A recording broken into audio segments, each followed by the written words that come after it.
हनुमान जी सीता भेंट। पराक्रमी हनुमान जी विचार करने लगे कि सीता का अनुसंधान करते करते मैंने गुप्त रूप से शत्रु की शक्ति का पता लगा लिया है तथा राक्षस राज रावण के प्रभाव का भी निरीक्षण भी कर लिया है। जिन सीता जी को हजारों लाखों वानर समस्त दिशाओं में ढूंढ रहे हैं वे उन्हें मैंने पा लिया है। ये शोक के कारण व्याकुल हो रही है, अतः इन्हें सांत्वना देना उचित है, परंतु राक्षसों की उपस्थिति में इनसे बात करना मेरे लिए ठीक नहीं होगा। अब मेरे समक्ष समस्या यह है कि मैं अपने इस कार्य को कैसे संपन्न करूं।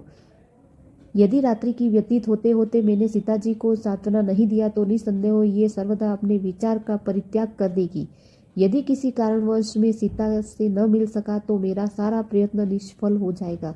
रामचंद्र जी और सुग्रीव को सीता के यहाँ उपस्थित होने का समाचार देने से कोई लाभ नहीं होगा, क्योंकि इनकी दुखद दशा को देखते हुए यह नहीं कहा जा सकता है कि ये किस समय निराश होकर अपने प्राण त्याग दे। इसलिए उचित यही होगा कि मैं सीता जी का जीवन चित्त अपने स्वामी में ही लगा हुआ है को श्री राम के गुण गा गा कर सुनाऊं, जिससे उन्हें मुझ पर विश्वास हो जाए। इस प्रकार भली बातें विचार करके हनुमान मंद मंद मुद्द स्वर से बोलने लगे। इक्ष्वाकुओं के कुल में परम प्रतापी तेजस्वी यशस्वी एवं धन धान्य समृद्ध विशाल पृथ्वी के स्वामी चक्रवर्ती महाराज दशरथ हुए हैं। उनके ज्येष्ठ पुत्र उनके भी अधिक तेजस्वी परम पराक्रमी परम प्रणय सर्वगुण संपन्न अतीत दया निधि श्री रामचंद्र जी अपने पिता द्वारा की गई प्रतिज्ञा का पालन करने के लिए अपने बेटे के भाई लक्ष्मण के साथ जो उतने ही वीर पराक्रमी और भ्रातृभक्त है, 14 वर्ष की वनवास की अवधि समाप्त करने के लिए अनेक वनों में भ्रमण करते हुए चित्रकूट में आकर निवास करने लगे। उनके साथ उनकी परम प्रिय पत्नी महाराज जनक की लाडली सीता जी भी थी। वनों में ऋषि मुनियों को सताने वाले राक्षसों का उन्हें सराह किया। लक्ष्मण ने जब दुराचारिणी शूर्पणखा के नाक कान काट लिए तो उनका प्रतिशोध लेने के लिए उन्हें भाई खरदूषण उनके युद्ध करने के लिए आए, जिन्हें रामचंद्र जी ने मार गिराया और उस जन स्थान को राक्षस विहीन कर दिया। जब लंकापति रावण को खरदूषण की मृत्यु का समाचार मिला तो वह अपने मित्रों के मारीच को लेकर चल से जानकी का हरण करने के लिए पहुंचा। मायावी मारीच ने एक स्वर्ण मृग का रूप धारण किया, जिसे देखकर जानकी जी मुग्ध हो गई। उन्होंने राघवेंद्र को प्रेरित कर वे उस माया मृग को पकड़कर या मारकर लाने के लिए भेजा। दुष्ट मारीच ने मरते मरते राम के स्वर में ही हाँ सीते हाँ लक्ष्मण कहा था। जानकी जी भ्रम में पड़ गई और लक्ष्मण को राम की सुधि के लिए भेजा। लक्ष्मण जाते ही रावण ने चल से सीता का अपहरण कर लिया और राम ने जब सीता को न पाया तो वन वन घूमकर सीता की खोज करने लगे।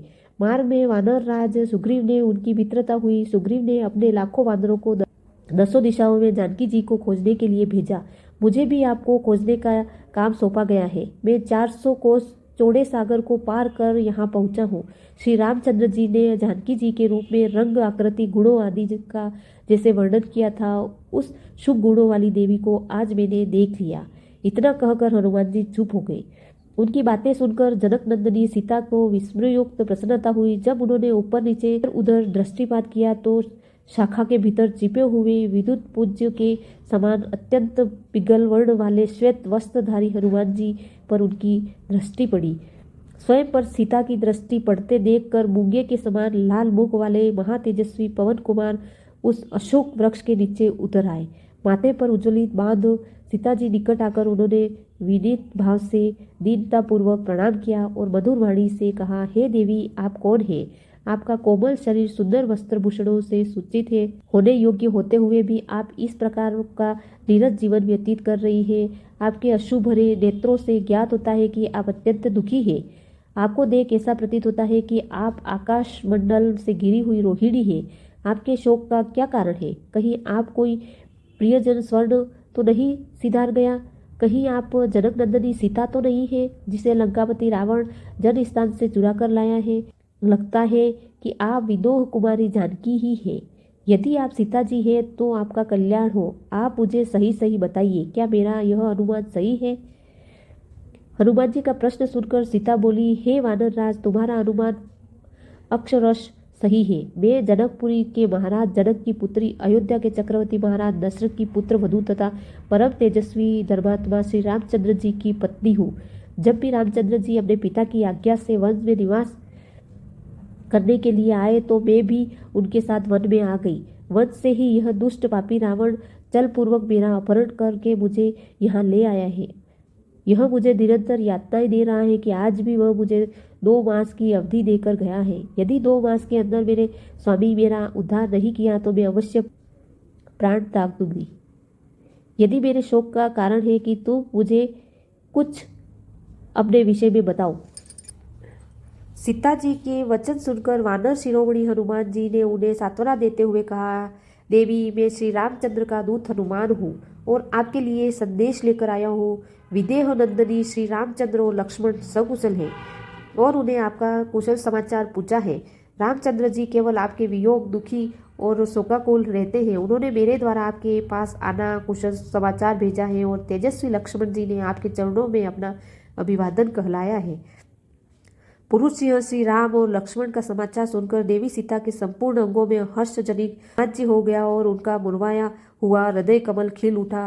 विषाग्रग्रस्त मुखमुंडल पर आशा की किरणें प्रतीत होने लगी। इस प्रत्याव समाचार ने उन्हें मृत प्राय शरीर में नवजीवन का संचार किया। तभी अकस्मात सीता को ध्यान आया कि रामदूत कहने वाला यह वानर कहीं स्वयं मायावी रावण ही तो न हो। यह सोचकर वह वृक्ष की शाखा छोड़ कर पृथ्वी पर चुपचाप बैठ गई और बोली, हे मायावी, तुम रावण हो और मुझे चलने के लिए आए हो। इस प्रकार के चल प्रचंड में तुम्हें शोभा नहीं देते और न उस रावण के लिए ही ऐसा करना उचित है। यदि तुम स्वयं रावण हो तो तुम्हारे जैसे विद्वान शास्त्र पंडित के लिए तो यह कदापि शोभा नहीं देता। एक बार सन्यासी के वेश में मेरा अपहरण किया और एक वानर के भेष में मेरे मन का भेद जानने के लिए आए हो। धिक्कार है तुम पर और तुम्हारे पंडित पर। यह कहते हुए सीता शोकगमन होकर जोर जोर से विलाप करने लगी। सीता ने अपने ऊपर संदेह करते देख हनुमान जी को बहुत दुख हुआ। वे बोले, हे देवी, आपको भ्रम हुआ है। मैं रावण या उनका गुप्तचर नहीं हूँ। मैं वास्तव में आपके प्राणेश्वर राघवेंद्र का भेजा हुआ दूत हूँ। अपने मन में सब प्रकार का संशयों का निवारण करें और विश्वास करें कि मुझे आपके विषय की सूचना पाकर श्री रामचंद्र जी का अवश्य दुरात्मा रावण का विनाश करके आपको इस कष्ट से मुक्ति दिलाएंगे। और यह दिन दूर नहीं जब रावण को अपने कुकर्मों का दंड मिलेगा और लक्ष्मण जी के तीक्ष्ण बाणों से लंकापुरी जलकर भस्मीभूत हो जाएगी। वास्तव में श्री राम का दूत हूँ। वे वन वन में आपके वियोग से दुखी होकर आपको खोजने फिरते रहे हैं। मैं फिर कहता हूँ कि भरत के भ्राता श्री राम जी आपके पास अपना सुकुशल समाचार भेजा है और शत्रुघ्न के सहोदर भ्राता अभिवादन कहलाया है। हम सबके लिए यह बड़े आनंद और संतोष की बात है कि राक्षस राज के फंदे में फंसकर भी आप जीवित हैं। अब वह दिन दूर नहीं जब आप पराक्रमी राम और लक्ष्मण सुग्रीव की असंख्य वानर सेना के साथ लंकापुरी में देखेगी। वानरों के स्वामी सुग्रीव रामचंद्र जी के परम मित्र हैं और उन्हीं सुग्रीव का मंत्री हनुमान हूँ, न कि रावण या उनका गुप्तचर जैसा कि आप मुझे समझ रही है। जब रावण आपका हरण करके ला रहा था उस समय जो वस्त्राभूषण आपने हमें देखकर फेंके थे वे मैंने ही संभाल कर रखे हैं और मैंने ही उन्हें राघव को दिए हैं। उन्हें देखकर रामचंद्र जी वेदना से व्याकुल होकर विलाप करने लगे थे। अब भी वे आपको बिन मन में उदास और उन्मत्त होकर घूमते रहते हैं और उन्हें दुख का वर्णन नहीं कर सकता हूँ। हनुमान जी ने इस विस्तृत कथन को सुनकर जानकी का संदेह कुछ दूर हुआ, परंतु अब भी वह उन पर पूर्णतया विश्वास नहीं कर पा रही थी। वे बोली, हनुमान, तुम्हारी बात सुनकर एक मन कहता है कि तुम सच कर रहे हो। मुझे तुम्हारी बात पर विश्वास कर लेना चाहिए, परंतु मायावी रावण के चल प्रचंड को देखकर मैं पूर्णतः आश्वस्त नहीं हो पा रही हूँ। क्या किसी प्रकार तुम मेरे इस संदेह को दूर कर सकते हो? सीता जी ने तर्कपूर्ण वचनों को सुनकर हनुमान जी ने कहा, हे महाभाग्य, इस मायावी कपटपूर्ण वातावरण में रहते हुए आपका हृदय शंकालु हो गया है। इसके लिए मैं आपको दोष नहीं दे सकता, परंतु आपको यह विश्वास दिलाने के लिए मैं वास्तव में श्री रामचंद्र जी का दूत हूँ। आपको एक अकाट्य प्रणाम देता हूँ कि रघुनाथ जी भी यह समझते थे कि संभव है कि आप मुझ पर विश्वास न करें। उन्होंने अपनी यह मुद्रिका दी है, इसे आप अवश्य पहचान लेगी। यह कहकर हनुमान को रामचंद्र जी की वह मुद्रिका सीता को दे दी जिस पर राम का नाम अंकित था। सीता जी को धैर्य बांधना। पति के हाथ को सुशोभित करने वाली उस मुद्रिका को लेकर सीता जी उसके ध्यानपूर्वक देखने लगी। उसे देखकर जानकी जी को इतनी प्रसन्नता हुई मानो स्वयं उनके पति ही उन्हें मिल गए हों। उनका लाल सफेद और विशाल नेत्रों के मुक्त मनोहर मुख हर्ष से खिल उठा, मानो चंद्रमा राहु के घूर्ण में मुक्त हो गया हो। पूर्ण रूप से संतुष्ट होकर वे हनुमान के साहसपूर्वक कार्य की सराहना करती हुई बोली, हे वानर श्रेष्ठ, तुम वास्तव में अत्यंत चतुर, साहसी तथा पराक्रमी हो। जो कार्य सहस्त्रों में मेधावी व्यक्ति मिलकर नहीं कर सकते, उसे तुमने अकेले कर दिखाया। तुमने दोनों रघुवंशी भ्राताओं का कुशल समाचार सुनकर मुझे मृतप्राय को नवजीवन प्रदान किया है। पवन सूत में समझती हूँ कि अभी मेरे दुखों का अंत होने में समय लगेगा, अन्यथा ऐसा क्या कारण है कि विश्व विजय का सामर्थ्य रखने वाले दोनों भ्राता अभी तक रावण को मारने में सफल नहीं हुए? कहीं ऐसा तो नहीं कि दूर रहने के कारण रामेंद्र मेरे पति प्रेम कम हो गया हो? अच्छा, यह बताओ कि क्या कभी अयोध्या के तीनों माताओं और मेरे दोनों देवरों का कुशल समाचार उन्हें प्राप्त होता है? क्या तेजस्वी भरत रावण का नाश करके मुझे छुड़ाने के लिए अयोध्या से सेना भेजेंगे? क्या मैं कभी अपनी आंखों से दुरात्मा रावण को भागव के बाणों से मरता देख सकूंगी? वीर अयोध्या ने वन के लिए चलते समय रामचंद्र जी के मुख पर जो अटल आत्मविश्वास तथा धैर्य का था, क्या अब वह वैसा ही है? सीता ने इन प्रश्नों को सुनकर हनुमान बोले, हे देवी, जब रघुनाथ जी को आपकी दशा की सूचना मुझे प्राप्त होगी, तब मैं बिना समय नष्ट किए वानरों को वृक्षों की विशाल सेना को लेकर लंकापति रावण का आक्रमण करके उनकी इस स्वर्णपुरी को धूल में मिला देंगे और आपको इस बंधन से मुक्त करा के ले जाएंगे। आर्यों, आजकल वे आपके ध्यान में इतने निमग्न नहीं रहती, खाना पीना सब भूल जाते हैं। उन्हें मुख के से दिन रात हाँ सीते शब्द ही सुनाई देते हैं।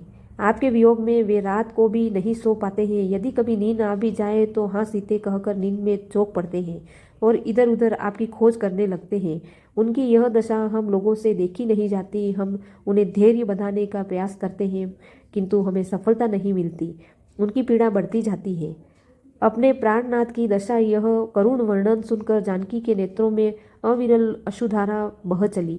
वे बोली, हनुमान, तुमने जो यह कहा कि मेरे अतिरिक्त किसी अन्य ध्यान नहीं करते, इससे तो मेरे स्त्री हृदय को अपार शांति प्राप्त हुई है। किंतु मेरे वियोग में तुमने उनकी जिस करुणा दशा का चित्रण किया, वह मुझे विष मिश्रित अमृत के समान लगा और उससे मेरे हृदय को प्राणयत्व पीड़ा पहुंची। वानर शिरोमणि देव के विधान को रोकने प्राणियों के वश की बात नहीं है। यह सब विधाता का विधान है, जिसे हम दोनों को एक दूसरे से विरह से तड़पने के लिए छोड़ दिया है। न जाने वह दिन कब आएगा जब वे रावण वध करके मुझे दुरिया को दर्शन देंगे। उनके वियोग से तड़पते हुए मुझे 10 मास व्यतीत हो चुके हैं। यदि 2 मास के अंदर उन्होंने मेरा उद्धार नहीं किया तो दुष्ट रावण मुझे मृत्यु के घाट उतार देगा। वह बड़ा कामी अत्याचारी है। वह वासना में इतना अंधा हो गया है कि वह किसी की अच्छी सलाह मानने को तैयार नहीं होता। उसी ने भाई विभीषण की पुत्री कला मुझे बता रही थी कि किस उसके पिता विभीषण के रावण ने अनेक बार अनुग्रह किया कि मुझे वापस मेरे पति के पास पहुंचा दे, परंतु उसने उसकी एक न मानी। वह अब भी अपनी हट पर अड़ा हुआ है। मुझे अब केवल राघव के पराक्रम पर ही विश्वास है, जिन्होंने अकेले ही खर दूषण को उनके 14 सहस्त्र युद्ध कुशल सेनानियों सहित मार डाला था। देखे अब वह घड़ी कब आती है जिसकी मैं व्याकुलता से प्रतीक्षा कर रही हूँ। यह कहते हुए युवे सीता अपने नेत्रों से आंसू बहाने लगी। सीता को विलाप युक्त वचन को सुनकर हनुमान जी ने उन्हें धैर्य बनाते हुए कहा, देवी, आप दुखी न हो। मैं आपको विश्वास दिलाता हूँ कि मेरे पहुँचते ही प्रभु वानर सेना सहित लंका पर आक्रमण करके दुष्ट रावण का वध कर आपको मुक्त करा देंगे। मुझे तो यह लंकापति कोई असाधारण बलवान दिखाई नहीं दे रहा है। यदि आप आज्ञा दे तो मैं अभी इसी समय आपको अपनी पीठ पर बिठाकर लंका को परकोटे को फान कर विशाल सागर को लांघता हुआ श्री रामचंद्र जी के पास पहुंचा दूं। मैं चाहूँ तो इस संपूर्ण लंकापुरी को रावण तथा राक्षसों सहित उठाकर राघव के चरणों में ले जाकर पटक दूं। इनमें से किसी भी राक्षस में इतनी सामर्थ्य नहीं कि वह मेरे मार्ग पर बाधा बनकर खड़ा हो सके। हनुमान जी का विशाल रूप। वानर श्रेष्ठ हनुमान जी के मुख अद्भुत वचन सुनकर सीता जी ने विस्मयपूर्ण कहा, वानर युद्धपति हनुमान, तुम्हारा शरीर तो छोटा है, तुम इतनी दूरी वाले मार्ग पर मुझे कैसे ले जा सकोगे? तुम्हारे इस दुस्साहस को मैं सीता का अपने प्रति अविश्वास हनुमान को अपना तिरस्कार सा लगा। फिर उन्होंने सोचा कि मेरी शक्ति और सामर्थ्य से अपरिचित होने के कारण ही ऐसा कर रही है, अतः इन्हें यह भी दिखा देना ही उचित होगा कि मैं अपनी इच्छानुरूप धारण कर सकता हूँ। ऐसा सोचकर वे बुद्धिमान कपिवर उस वृक्ष के नीचे कूद पड़े और सीता जी को विश्वास दिलाते हुए बढ़ने लगे। क्षण मात्रों में उनका शरीर मेरू पर्वत के समान ऊंचा हो गया। वे प्रज्वलित अग्नि के समान तेजस्वी प्रतीत होने लगे। तत्पश्चात पर्वत के समान विशालकाय, तांबे में समान लाल मुख तथा वज्र के समान दाढ़ और नाक वाले भयानक महाबली वानर वीर हनुमान विदेव नंदिनी से बोले, हे देवी, मुझे पर्वत, वन, अट्टालिका, चौदार दीवारी और नागद्वार सहित इस लंकापुरी को रावण के साथ ही उठा ले जाने की शक्ति है। अतः हे विदेव नंदिनी, आपकी आशंका व्यर्थ है। देवी, आप मेरे साथ चलकर लक्ष्मण सहित श्री रघुनाथ जी का शोक दूर कीजिए। हनुमान जी के आश्चर्यजनक रूप को विस्मय से देखती हुई सीता जी बोली, हे पवनसुत, तुम्हारी शक्ति और सामर्थ्य में अब मुझे किसी प्रकार की शंका नहीं है। तुम्हारी गति वायु के समान और तेज अग्नि के समान है, किंतु मैं तुम्हारे प्रस्ताव को स्वीकार करने में असमर्थ हूँ। मैं अपनी इच्छा से अपने पति के अतिरिक्त किसी अन्य पुरुष के शरीर पर स्पर्श नहीं कर सकती। मेरे जीवन में मेरे शरीर पर स्पर्श केवल एक परम पुरुष ने किया है, और वह दुष्ट रावण, जिसने मेरा हरण करते हुए मुझे बलात् की गोद में उठा लिया है। उसी वेदना से मेरा शरीर आज तक जल रहा है।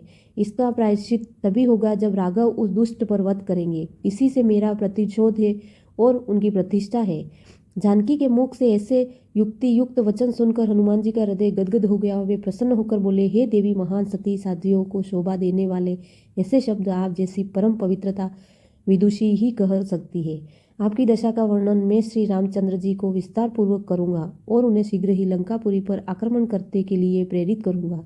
अब आप मुझे कोई ऐसी निशानी दे दे जिससे श्री रामचंद्र जी को देकर आपके जीवित होने का विश्वास दिला सकूं, उनके अधीर हृदय को धैर्य बंधा सकूं। हनुमान जी ने कहने पर सीता जी ने अपना चुंडामणि खोलकर उन्हें देते हुए कहा, यह चुंडामणि तुम उन्हें दे देना।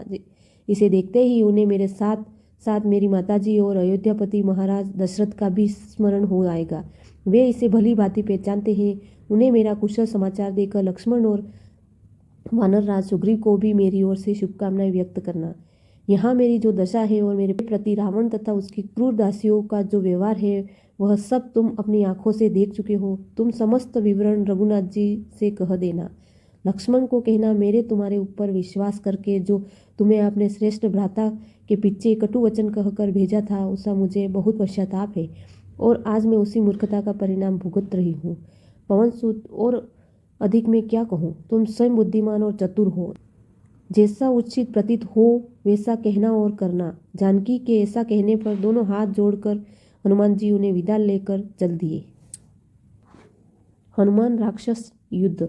सीता जी से विदा लेकर हनुमान जी चले तो वे सोचने लगे कि जानकी का पता तो मैंने लगा लिया है। उनको रामचंद्र जी का संदेश देने अतिरिक्त उनसे भी राघव के लिए संदेश प्राप्त कर लिया है। अब शत्रु की शक्ति का भी ज्ञात कर लेना चाहिए। राक्षसों के प्रति साम, दान और भेद नीति अपनाने से लाभ होना नहीं है, अतः मुझे यह दंड नीति अपनाने के लिए अपने पराक्रम का प्रदर्शन करना ही उचित जान पड़ता है। ऐसा सोचकर उन्होंने अशोक वाटिका में विदग्ध करने का विचार किया, जो रावण अत्यंत प्रिय थी। उन्होंने विचार किया कि जब वह अपनी प्रिय वाटिका को उजड़ते का समाचार सुनेगा तो अवश्य क्रुद्ध होकर अपने वीर सैनियों को मुझे पकड़ने या मारने के लिए भेजेगा। यह विचार आते ही वे वाटिका के सुंदर वृक्षों को तोड़ने तथा उखाड़ने, जलाशयों को मथने और पर्वत शिखरों को चूर चूर करने लगे। थोड़ी ही दूर देर से वाटिका जैसे ही जान पड़ने लगी, मानो वह दावानल से झुलस गई हो। सुंदर सरोवर के मणिमय स्फटिक घाटों टूट टूट कर मलबे में परिवर्तित हो गए। वाटिका में बनी अट्टालिकाएं प्रकार होने अशोक वाटिका को शोक वाटिका बना दिया। सब पक्षी घोंसले से निकलकर आकाश में मंडराने लगे। जो राक्षसियां रात भर सीता पर पहरा देते देते सो गई थी, वे भी अब इस शोर को सुनकर जाग गई और उन्होंने चकित होकर अशोक वाटिका की दुर्दशा को देखकर वे दौड़ी हुई रावण के पास जाकर बोली, हे राजन, अशोक वाटिका में एक भयंकर वानर घुस आया है। उसने सब वृक्षों को तोड़ तोड़कर तहस नहस कर दिया है। सरोवर के घाटों तथा अट्टालिकाओं को भी तोड़कर कूड़े पर ढेर बना दिया है। जब हमने उसे भगाने का प्रयत्न किया तो वह हमारे ऊपर झपट पड़ा। बड़ी कठिनाई से हम प्राण बचाकर आपके पास पहुंच गए पाई है। उस दुष्ट वानर ने तो जानकी के साथ भी न जाने क्या वार्तालाप किया। हमें उससे बहुत भय लगता है, कहीं वह सीता को भी जान से मार न डाले। यह समाचार सुनकर रावण प्रज्वलित चिता की भांति क्रोध से जल उठा। उसकी भुकुटी धनुष की भांति तन गई। उसने तत्काल अपने अनुचरों को आज्ञा दी कि उस दुष्ट वानर को पकड़कर मेरे पास लाओ। वानर की आज्ञा मिलते ही 80,000 राक्षस नाना प्रकार के अस्त्र शस्त्र और लोहे की शखला लेकर उस अत्याप्ति वानर को पकड़ने के लिए चल पड़े। विचित्र गदाओं, परिधों आदि से युक्त वेगवान राक्षस अशोक वाटिका के द्वार पर खड़े हुए वानर वीर हनुमान जी पर चारों ओर से इस प्रकार झपटे मानो पतंगे आग पर टूट पड़े हो। तब पर्वत के समान विशाल शरीर वाले तेजस्वी हनुमान ने उच्च स्वर से घोषणा की, महाबली श्री राम तथ्य लक्ष्मण की जय हो। श्री राम के द्वारा सुरक्षित राजा सुग्रीव की जय हो। मैं महापराक्रमी कौशल नरेश श्री रामचंद्र जी का दास हूँ। मेरा नाम हनुमान है। मैं वायु का पुत्र, शत्रुओं का संहार करने वाला। तुम मेरे पराक्रम का सामना नहीं कर सकते हो। मैं लंकापुरी को तहस नहस कर डालूंगा। राक्षसों ने उन्हें चारों ओर से घेर लिया और उन पर पर्चे, भाले तथा पत्थर फेंकने लगे। यह देखकर क्रुद्ध हो हनुमान ने कुछ भी तालों गुस्सों से पिटाई की और कुछ को अपने नाखूनों तथा दांतों से चीर डाला। बड़े बड़े योद्धा इस मार्ग की ताव न लाकर क्षण विक्षण होकर भूमि पर गिर पड़े। जो अधिक साहसी थे वे प्राणों का मोह त्याग कर हनुमान जी पर टूट पड़े। तभी उन्हें एक छलांग लगाई और तोरण द्वार के एक तोरण ही चल निकाल दी। फिर उस चढ़ को उन्होंने वह मार काट मचाई कि बहुत से योद्धा तो वहीं खेद रहे और शेष प्राण बचाकर वहां से भागकर रावण के पास पहुंचे।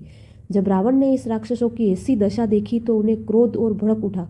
उन्हें प्रहस्य के पुत्र जम्बूवाली को बुलाकर कहा, हे वीर श्रेष्ठ, तुम जाकर उस वानर को पकड़कर ले आओ।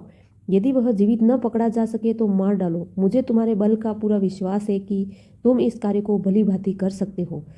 रावण की आज्ञा पाकर जम्बूवाली अस्त्र शस्त्रों से सुसज्जित हो गधों से रथ पर सवार हो हनुमान से युद्ध करने के लिए चला। जब उसने उन्होंने तोरण द्वार पर बैठे देखा तो वह दूर से ही उन पर तीक्ष्ण बाण चलाने लगा। जब कुछ बाण पवन पुत्र के शरीर को छेदने लगे तो उन्होंने पास पड़ी हुई एक पाषाण शिला को उखाड़कर जम्बूवाली की ओर निशान साध कर फेंका। उस विशाल शिला को अपनी ओर आते देख उसे वीर राक्षस ने फुर्ती से 10 बाण छोड़ उसे चूर चूर कर डाला। जब हनुमान ने उस शिला को इस प्रकार टूटते देखा तो उन्होंने तत्काल एक विशाल वृक्ष को उखाड़कर राक्षसों पर आक्रमण किया आरंभ कर दिया, जिससे बहुत से राक्षस मरकर और कुछ घायल होकर वहीं धराशायी हो गए। अपने सैनिकों को इस प्रकार मरते देख जम्बूवाली ने एक साथ 4 बाण छोड़कर उनका वृक्ष काट डाला और फिर 10 बाणों छोड़कर हनुमान जी को घायल कर दिया। जब हनुमान जी के शरीर पर रक्त धारा प्रवाहित होने लगी तो उन्हें बहुत क्रोध आया और वे एक राक्षस से लोहे पर मुसल छीनकर जम्बूवाली पर उसे धड़ाधड़ आक्रमण करने लगे, जिससे उससे घोड़े मर गए, रथ चकनाचूर हो गए और वह स्वयं भी निष्प्राण होकर पृथ्वी पर जा पड़ा। मेघनाथ हनुमान युद्ध। जम्बूवाली के वध का समाचार पाकर निराशर राज रावण को बहुत क्रोध आया। उसने 7 मंत्री पुत्रों को और 5 बड़े बड़े नायकों को बुलाकर आज्ञा दी कि उस दुष्ट वानर को जीवित या मृत मेरे सम्मुख उपस्थित करो। राक्षस की आज्ञा पाते ही 7 मंत्री पुत्रों और 5 नायक नाना प्रकार के शस्त्र शास्त्रों से सुसज्जित असंख्य राक्षसों सुभटों की एक विशाल सेना लेकर उन्हें अशोक वाटिका की ओर चल पड़े। इस शत्रु सेना को आते देख पवन पुत्र हनुमान में किटकिटाकर बड़ी भयंकर गर्जना की। इस घनघोर गर्जन सुनते ही अनेक सैनिकों भय से ही मूर्छित हो पृथ्वी पर गिर पड़े। अनेक के कानों के पर्दे फट गए। कुछ के हनुमान भयंकर रूप से मृत राक्षसों के पटिभूमि को देखा और इसका साहस टूट गया। वे मैदान से भाग खड़े हुए। अपनी सेना को इस प्रकार पालन करते देख मंत्रियों ने हनुमान जी पर बाणों की बौछार आरंभ कर दी। बाणों के आघात से बचने के लिए हनुमान आकाश में उड़ने और शत्रुओं को भ्रमित करने लगे। आकाश में उड़ते वानर वीर पर राक्षस सेना नायक ठीक से लक्ष्य नहीं कर पा रहा थे। इससे पश्चात वे भयंकर गर्जना करते हुए राक्षस दल वज्र की भांति टूट पड़े। कुछ और उन्होंने वृक्षों को मार मार कर धराशायी किया और कुछ और लाता घुसों से, तीक्ष्ण नाखूनों से, दांतों से क्षण विषण कर डाला। उन्हें इस प्रकार उन्होंने इस 7 मंत्री पुत्रों को यमलोक पहुंचा दिया। तो विरूपाक्ष, युपाक्ष, दुर्धर्ष, प्रदर्घ, और भास्कर्ण नामक 5 नायक 3 बाणों के हनुमान पर आक्रमण करने लगे। जब दुधर्ष ने एक साथ 5 विषैले बाण छोड़ने पर उन्हें मस्तक को घायल कर दिया और वे भयंकर गर्जन करते हुए आकाश में उड़े। दुधर्ष की उनका अनुसरण करता हुआ आकाश में उड़ा और वहीं से उन पर बाणों की वर्षा करने लगा। यह देखकर दांत किटकिटाते हुए पवन पुत्र दुधर्ष के ऊपर कूद पड़े। इस अप्रत्याशित घायल आघात को न सह पाने के कारण वह तीव्र वेग पर पृथ्वी पर गिरा, उसका सिर फट गया और वह मर गया। दुधर्ष को इस प्रकार मारकर हनुमान ने एक साखू का वृक्ष उखाड़कर ऐसी भयंकर मार काट मचाई कि वे चारों नायक भी अपनी सेनाओं सहित धराशायी हो गए। कुछ राक्षस ने अपने प्राण बचाकर बेतहाश दौड़ते हुए रावण के दरबार में पहुंच गए और वहां जाकर उसने सब योद्धाओं को मारे जाने का समाचार दिया। जब रावण ने एक अकेले वानर के द्वार इतने पराक्रमी नायक का विशाल सेना विनाश कर समाचार सुना तो वह बड़ा आश्चर्य और क्रोध हुआ। उसने अपने वीर पुत्र अक्षय कुमार को एक विशाल सेना के साथ अशोक वाटिका में भेजा। अक्षय कुमार ने हनुमान जी को दूर देखते ही उन पर आक्रमण कर दिया। अवसर पाकर जब अंजलि पुत्र ने उनके मस्तक अस्त्र शस्त्रों को छीनकर तोड़ डाला और अक्षय कुमार ने उसे मल्ल युद्ध करने भिड़े, परंतु वह हनुमान को पार न पा सका। हनुमान ने उसे पृथ्वी पर से इस प्रकार उठा लिया जिस प्रकार गुरूर सर्प को उठा लेता है। फिर दोनों हाथों से बल लगाकर मसल डाला और जिससे उसकी हड्डियां पसलियां टूट गई और वह चित्कार करता हुआ यमलोक चला गया। जब रावण ने अपने प्यारे पुत्र अक्षय कुमार की मृत्यु का समाचार सुना तो उसे बहुत दुख हुआ। उसके क्रोध का अंत न रहा। उसने अत्यंत कुपित होकर अपने पराक्रमी पुत्र को मेघनाद को बुलाकर कहा, हे मेघनाद, तुमने घोर तपस्या करके ब्रह्मा से जो अमोघ अस्त्र प्राप्त किए हैं उसे उपयोग का समय आ गया है। जाकर उस वानर को मृत्यु दंड दो जिससे तुम्हारे वीर भाई और बहुत से राक्षस योद्धाओं का वध किया है।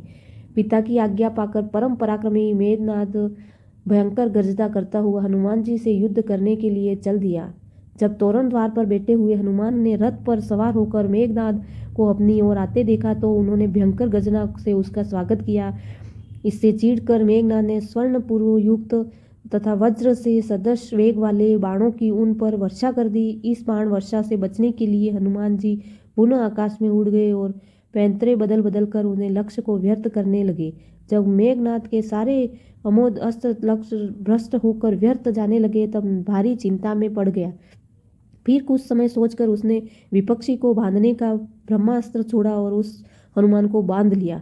फिर उसे घसीटता हुआ रावण के दरबार में पहुंचा। रावण के दरबार में हनुमान जी रावण के भव्य दरबार को विश्लेषणात्मक दृष्टि से देखने लगे। रावण का ऐश्वर्य अद्भुत था। वे सोचने लगे, अद्भुत रूप से आश्चर्यजनक तेज का स्वामी, राजोचित लक्षणों के युक्त मैं यदि प्रबल अधर्म न होता तो यह राक्षस राज इंद्र सहित संपूर्ण देवलोक का संरक्षण हो सकता था। इससे लोक निंदनीय क्रूरतापूर्वक निष्ठुर कर्मों के कारण देवताओं और दानवों सहित संपूर्ण लोग इससे भयभीत रहते हैं। समस्त लोगों को रुलाने वाला महाबाहु रावण भूरी आंखों वाले हनुमान को समक्ष इस प्रकार निर्भय खड़ा देखकर रोष से भय गया और क्रुद्ध होकर अपने महामंत्री प्रहस्य से बोला, अमात्य, इस दुराचार से पूछो कि यह कहाँ से आया है, इसे किसने भेजा है, सीता जी से यह क्यों वार्तालाप कर रहा था, अशोक वाटिका को इससे क्यों नष्ट किया, इसने किस उद्देश्य से राक्षसों को मारा, मेरी इस दुर्येय पुरी इसके आगमन का प्रयोजन क्या है। रावण की आज्ञा पाकर प्रहस्त ने कहा, हे वानर, भयभीत मत हो और धैर्य धारण करो। सही सही बता दो कि तुम्हें किसने यहाँ भेजा है। महाराज, वानर की नगरी में कहीं तुम्हें इंद्र ने तो नहीं भेजा है, कहीं तुम कुबेर या वरुण के दूत तो नहीं हो, या विजय की अभिलाषा रखने वाले विष्णु ने तुम्हें दूत बनाकर भेजा है क्या। यदि तुम हमें सच सच बता दो तो तुम कौन हो तो हम तुम्हें क्षमा कर सकते हैं। यदि तुम मिथ्या भाषण करोगे जो तुम्हारा जीना असंभव हो जाएगा। प्रहस्य ने इस प्रकार पूछने पर वानर पुत्र हनुमान ने निर्भय होकर राक्षसों को स्वामी रावण से कहा, हे राक्षस राज, मैं इंद्र, यम, वरुण या कुबेर का दूत नहीं हूँ, न ही मुझे विष्णु ने यहाँ भेजा है। मैं राक्षस राज रावण से मिलने के उद्देश्य से यहाँ आया हूँ और इसी उद्देश्य के लिए मैंने अशोक वाटिका को नष्ट किया है। तुम्हें बलवान राक्षस युद्ध की इच्छा से मेरे पास आए तो मैंने स्वरक्षा के लिए रणभूमि को उनका सामना किया। ब्रह्मा जी ने मुझे वरदान प्राप्त की, देवता और असुर कोई भी मुझे अस्त्र अथवा पाश में बांध नहीं सकती। राक्षस राज के दर्शन किया है, मानना स्वीकार किया है। यद्यपि इस समय मैं अस्त्र में हूँ, भूमि में उनका सामना किया। ब्रह्मा जी से मुझे वरदान प्राप्त है कि देवता और असुर कोई भी मुझे अस्त्र अथवा पाश में बांध नहीं सकते। राक्षस राज के दर्शन लिए ही मैंने अस्त्र में बांधना स्वीकार किया है। यद्यपि इस समय मैं अस्त्र में हूँ, अस्त्र से मुक्त हूँ, तथापि इन राक्षसों ने मुझे बंधा समझकर ही यहाँ लाकर तुम्हें सौंपा है। मैं श्री रामचंद्र जी का दूत हूँ और उनके ही कार्य से यहाँ आया हूँ। शांत भाव से हनुमान ने आगे कहा, मैं किष्किंधा से परम पराक्रमी नरेश सुग्रीव का दूत हूँ। उन्हीं की आज्ञा से तुम्हारे पास आया हूँ। हमारे महाराज ने तुम्हारा कुशल समाचार पूछा है और कहा है कि तुमने नीतिवान, धर्म, चारों वेदों के ज्ञाता, महापंडित, तपस्वी और महान ऐश्वर्यवान होते हुए भी एक पर स्त्री को हठात अपने यहाँ रोक रखा है। यह तुम्हारे लिए उचित बात नहीं है। तुमने यह दुष्कर्म करके अपनी मृत्यु आह्वान किया है। उन्होंने यह भी कहा कि लक्ष्मण के कराल बाणों के सम्मुख बड़े से बड़ा पराक्रमी भी नहीं ठहर सकता। फिर तुम उससे अपने प्राणों की रक्षा कैसे कर सकोगे? इसलिए तुम्हारे लिए उचित होगा कि तुम सीता जी को श्री रामचंद्र जी को लौटा दो, उन्हें क्षमा मांग लो। यदि तुम ऐसा नहीं करोगे तो तुम्हारा अंत ही वही होगा जो खर, दूषण और वाली का हुआ है। हनुमान जी के ये नीति युक्त वचन सुनकर रावण का सर्वांग क्रोध से जल उठा। उसने अपने सेवकों को आज्ञा दी, इस वानर का वध कर डालो। रावण की आज्ञा सुनकर वहां उपस्थित विभीषण ने कहा, राक्षस राज, आप धर्म के ज्ञाता और राजधर्म के विशेषज्ञ हैं। दूत के वध से आपको पांडित्य का कलंक लग जाएगा। अतः उचित अनुचित का विचार करके दूत के योग्य किसी अन्य दंड का विधान कीजिए। विभीषण के वचन सुनकर रावण ने कहा, शत्रुसूदन पापियों का वध करने में कोई पाप नहीं है। इस वानर ने वाटिका का विध्वंस तथा राक्षसों का वध करके पाप किया है, अतः मैं अवश्य ही इसका वध करूंगा। रावण के वचन सुनकर उससे भाई विभीषण ने विनीत स्वर से कहा, हे लंकापति, जब यह वानर स्वयं को दूत बताता है तो निधि तथा धर्म के अनुसार उसका वध करना अनुचित होगा, क्योंकि दूत दूसरों का दिया हुआ संदेश सुनाता है। वह जो कुछ कहता है वह अपनी बात नहीं होती, इसलिए वह अद्भुत होता है। विभीषण की बात सुन विचार करके पश्चात रावण ने कहा, तुम्हारा यह कथन सत्य है कि दूत अवध्य होता है, परंतु इसे अशोक वाटिका का विध्वंस किया, इसलिए इसे दंड मिलना चाहिए। वानरों को अपनी पूंछ बहुत प्यारी होती है, अतः मैं आज्ञा देता हूँ कि इसकी पूंछ रुई और तेल लगाकर जला दी जाए, ताकि इसे बिना पूंछ के देखकर लोग इसकी हंसी उड़ाए और यह जीवन भर अपने कर्मों का पश्चाताप करे। रावण की आज्ञा पाते ही राक्षसों ने हनुमान की पूंछ को रुई और पुराने कपड़ों से लपेटकर उस पर बहुत सारा तेल डालकर आग लगा दी। अपने पूंछ को जलते देख हनुमान को बहुत क्रोध आया। उससे सबसे पहले रुई लपेटने और आग लगाने वाले राक्षस को जलती पूंछ से मार मार कर पृथ्वी पर सुला दिया। वे जलते, चीखते, चिल्लाते वहां से अपने प्राण लेकर भागे। कुछ राक्षस उनका अपमान करने के लिए उन्हें बाजारों से घुमाने के लिए ले चले। उस दृश्य को देखने के लिए बाजारों के राक्षसों को और घरों के छज्जों पर, खिड़कियों पर स्त्रियों की भीड़ जमा हो गई। मूर्ख राक्षस उन्हें अपमानित करने के लिए उन पर कंकर पत्थर फेंकने तथा अशब्द कहने लगे। इस अपमान से क्रोध होकर स्वाभिमान पवनसुत एक ही झटके सारे बंधनों को तोड़कर नगर के ऊंचे फाटक कर चढ़ गए और लोहे का एक बड़ा सा चक्का उठाकर अपने आसपास करने वाले राक्षसों पर टूट पड़े। इससे चारों ओर भगदड़ मच गई। लंका दहन। राक्षसों की भीड़ भयभीत होकर भाग गई। हनुमान जी के समस्त मनोरथ पूर्ण हो गए थे। वे विचार करने लगे कि मैंने अशोक वाटिका को नष्ट कर दिया, बड़े बड़े राक्षसों को भी मैंने वध कर डाला और रावण की काफी बड़ी सेना का संहार भी कर दिया, तो फिर लंका के इस दुर्ग को भी क्यों न ध्वस्त कर दूं। ऐसा करने पर समुद्र लगन पर मेरा परिश्रम पूर्णतः सफल हो जाएगा। मेरी पूंछ में जो ये अग्निदेव देवीप्यमान हो रहे हैं, इन्हें इस श्रेष्ठ ग्रहों की आहुति देकर तप्त करते ही न्याय संगत जान पड़ता है। ऐसा सोचकर वे जलती हुई पूंछ के साथ लंका की ऊंची ऊंची अट्टालिकाओं पर चढ़ गए और विचरण करने लगे। घूमते घूमते वायु समान बलवान और महान वेगशाली हनुमान जी उछल कर प्रहस्त कर महल पर जा पहुंचे और उसे आग लगाकर महापार्थी के घर पर कूद गए और कालग्नि की ज्वाला को फैला दी।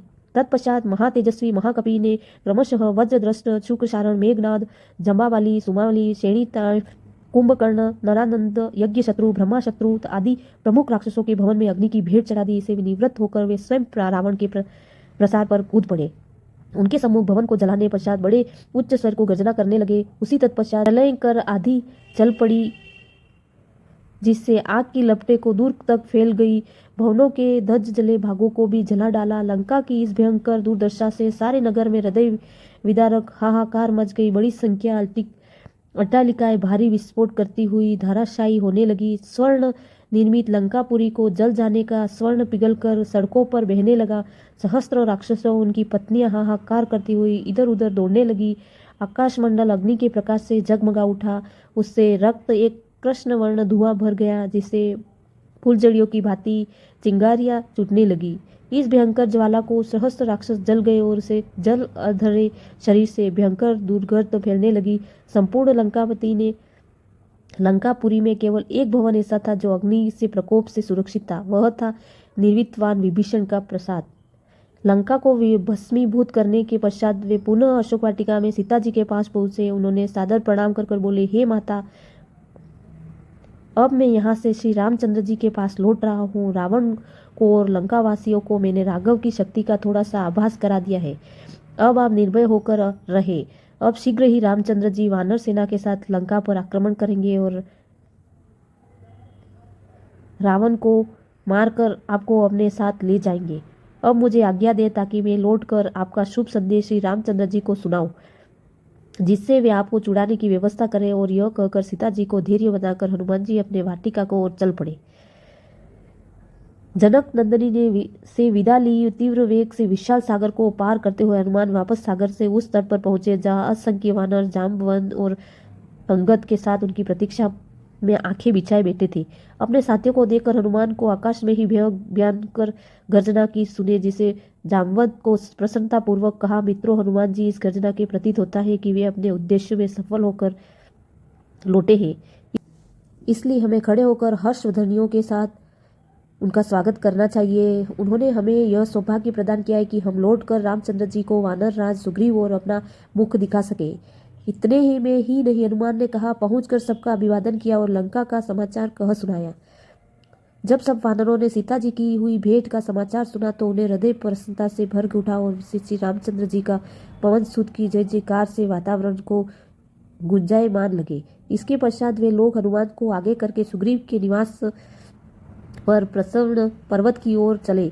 मार्ग में से मधुवन नामक वाटिका में पहुंचे, जिसकी रक्षा कर भार सुग्रीव के मामा दधिमुख पर था। इस वाटिका के फल अत्यंत स्वादिष्ट थे और उन्हें उपयोग केवल राज परिवार के लिए सीमित था।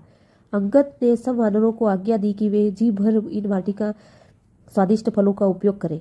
आज्ञा पाते ही सब वानर उन फलों पर इस प्रकार टूट पड़े जैसे लूट का माल हो। अपनी क्षुधा निवारण पर फिर कुछ देर आराम कर वे सुग्रीव के पास पहुंचे और उन्हें सारी वृत्तांत कहा।